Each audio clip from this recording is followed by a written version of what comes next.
Welcome to Market Like a Hotshot. I am Jeff DeSocio. I got my buddy James Feudo. What's up, buddy? Good to see you again, Jeff. It's been quite a day, a lot of fun, and we've got a great podcast that we've got planned for today. Yes, episode number 4 here, right before the 4th. Huh. Isn't that ironic? Perfect timing. 4 for the 4th. I love it. We're going to talk today about a subject that's near and dear to my heart, probably yours too. Absolutely. What is it? We are going to talk about one-to-one marketing, which it's a very good topic because I remember about 2 years ago in this very building, you did a presentation on this. It was incredible. Yeah. And I felt it would be a great topic for today's podcast for this. It's really important. So why don't you tell our listeners, what is one-to-one marketing and how's it different from... It's old school. So I'll tell you, just as two guys with 60 years of experience in marketing and IT, hey, we're a little bit old school, but hey, I feel good that,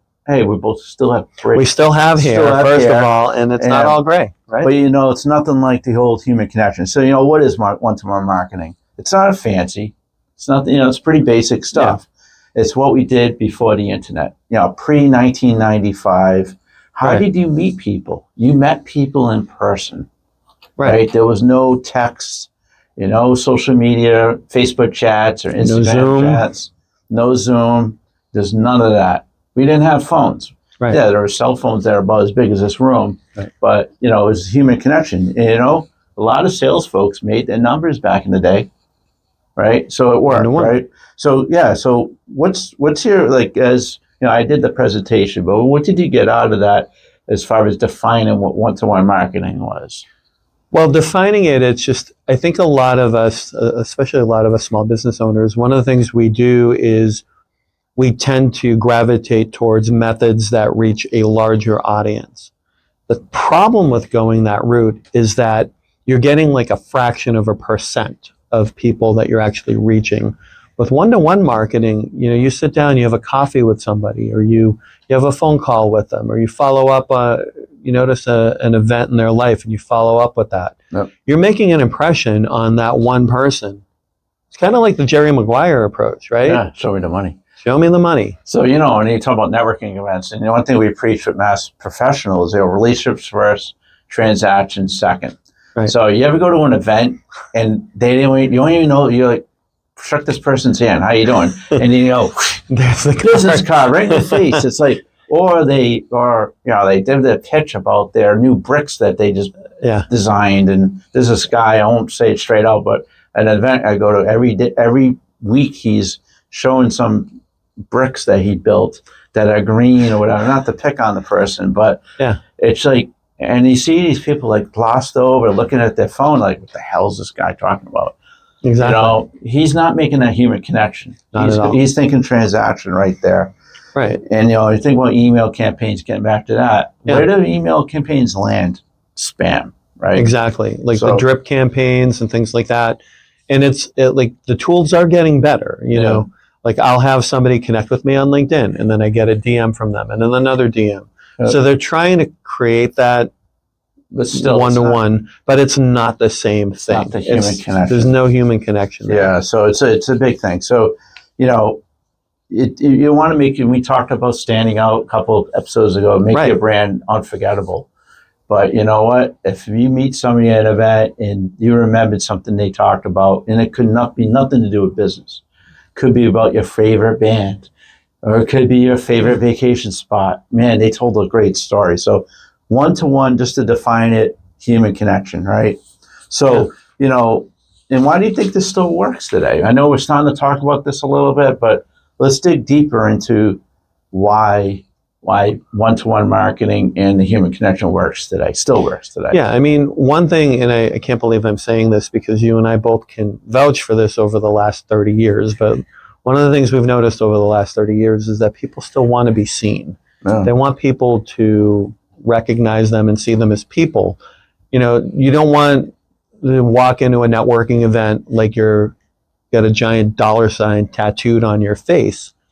You're there to make connections, and often I think a lot of times people forget that. They're so focused on, all right, how can I pitch this person? So there's a couple aspects to one-to-one marketing, which is doing it the right way. and not immediately jumping into your pitch. I mean, you were sharing a story recently about how someone wanted to do a pitch event for you, right? Yeah, exactly. And I was like, that's great. That's good for like, those more structured networking events like the B&Is of the world and all that. Yeah. Where everybody has their own product or service and they're pitching, all right? And, I always think about all those virtual events where it looks like, it's like, Hollywood squares of people giving their pitch. And, and then you may have 4 or 5 to do the same thing, but the big thing is, do you remember any of that?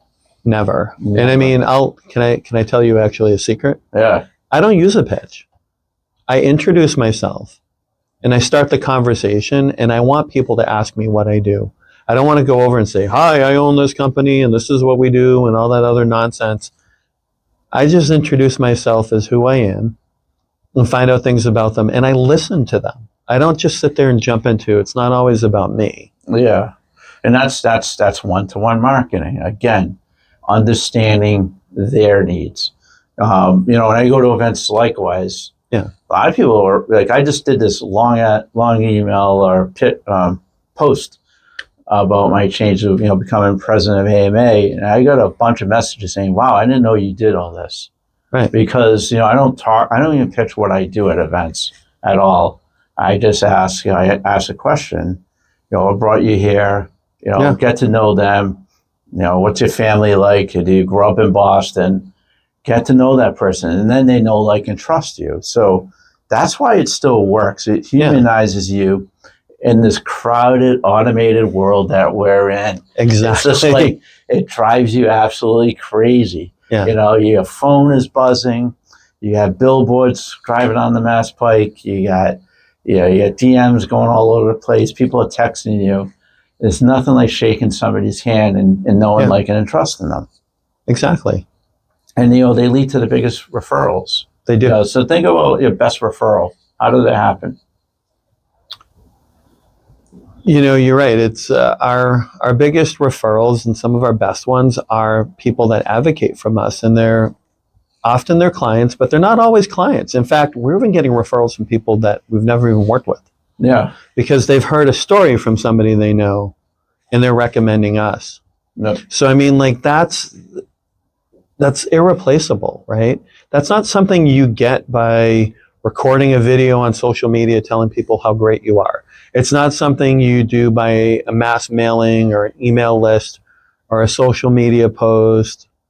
You don't get that from that. You get that from actually getting out there, developing those relationships. And it's, you hear that phrase a lot, developing relationships. Well, like, what does that even mean? And you've got to be active. Relationships are a two-way street.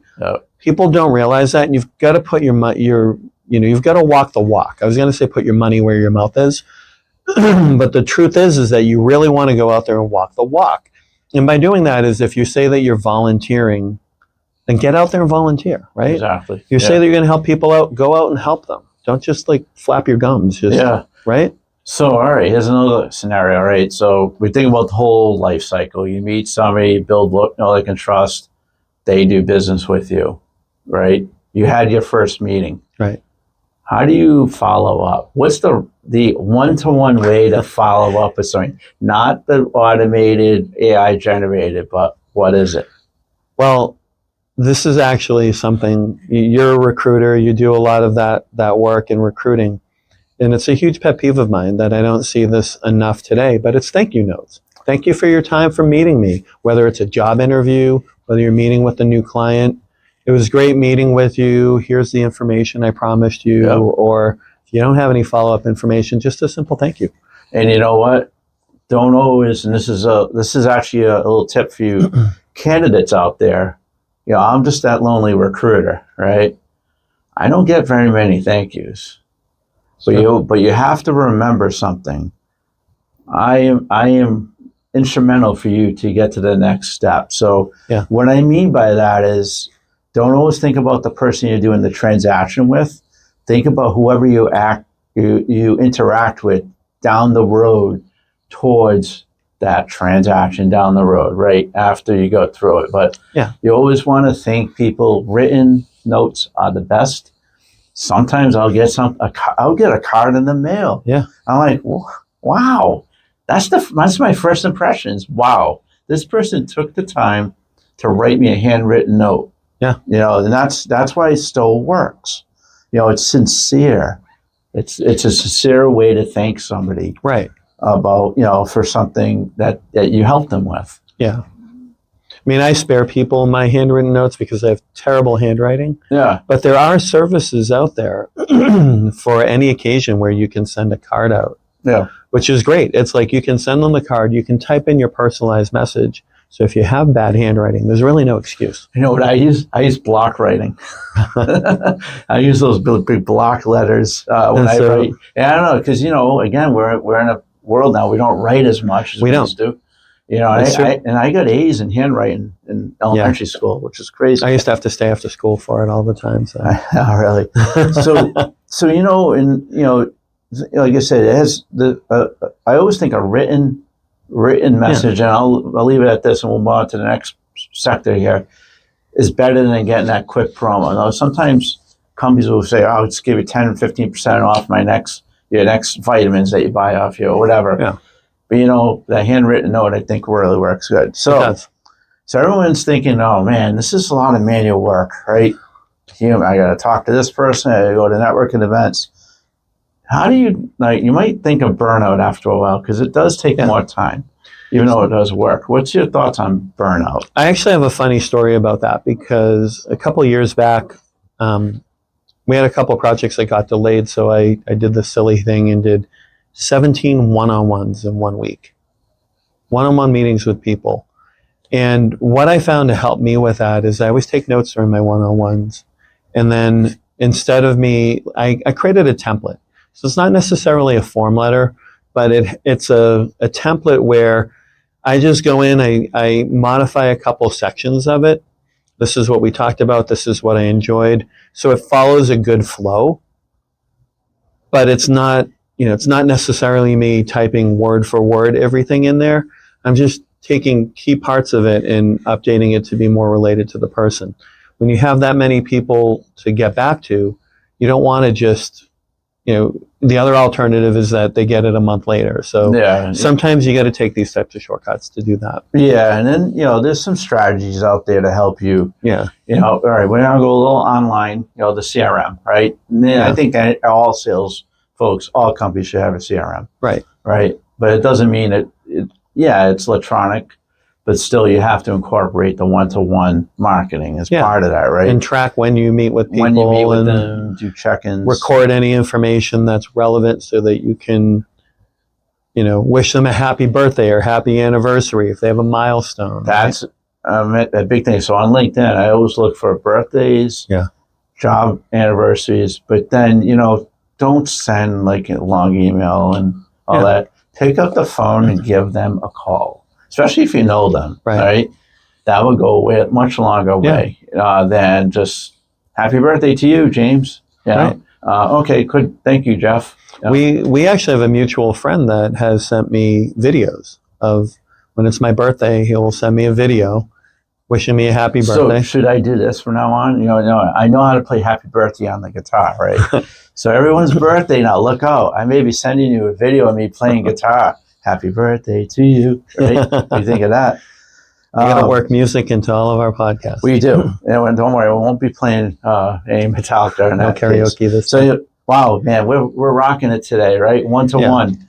We're coming in for a landing. What's your thoughts? Right. So this is a part where we actually want to earn the word Hotshot in our name. So I have a couple ideas. We'll have some challenges. This is what we'll call, it's our new section called Hotshot Tactics. Hotshot Tactics. So we're going to give you some challenges, and I'll do a couple, and then I'll let you add in a few of yours, Jeff.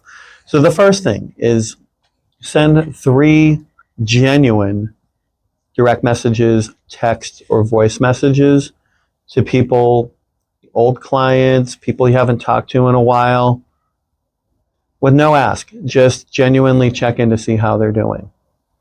The next thing is just reply to an email or send an email to somebody and just say, hey, I was just thinking about something you said, something remarkable, something that stuck with me. That after all works those well. events. I'm sorry to interrupt, but Right. that works well in networking events. Like Yeah. you've had a conversation with somebody the night before, and you're doing a follow up. So like you said, Yeah. I was thinking about what we talked about last night.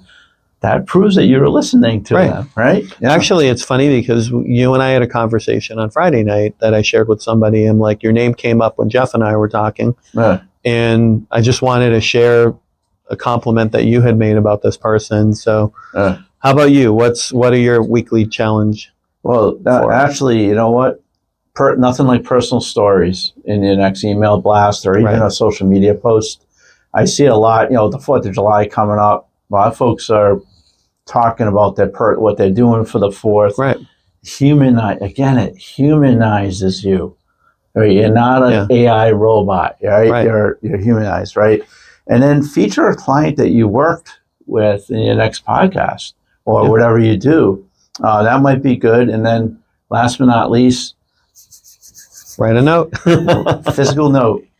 Drop a postcard with your logo in there. If your logo, then we could talk about logos in a future podcast. But if they see your logo, they're going to think about you.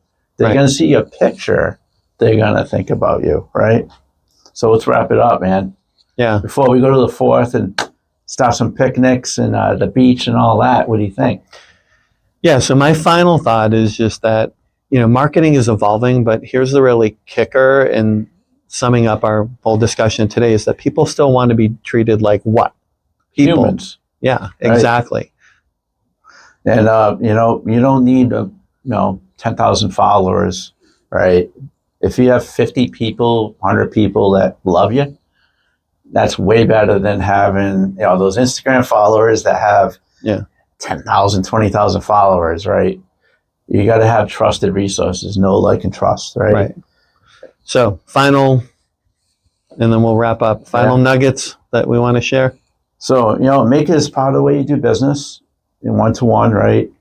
Empathy works. And I know empathy when I was a leader in IT back in my previous life. I always wanted to be an empathetic leader. Dig into the personal story, understand the people that work for me, and it worked. Because you can't fake care. You can only practice it. Right? It's so true. Yep. So, all right, man. What do you think? Are we ready to go? We are. Yeah, 4th of July, heading down to the Ocean State. Go do some beaching down there. And how about you? Family barbecue. Family barbecue. It's going to be great. All right, man. Well, mark it out like the Hotshot. Episode 4, Jeff DeSocio, James Feudo. We'll see you soon. See ya.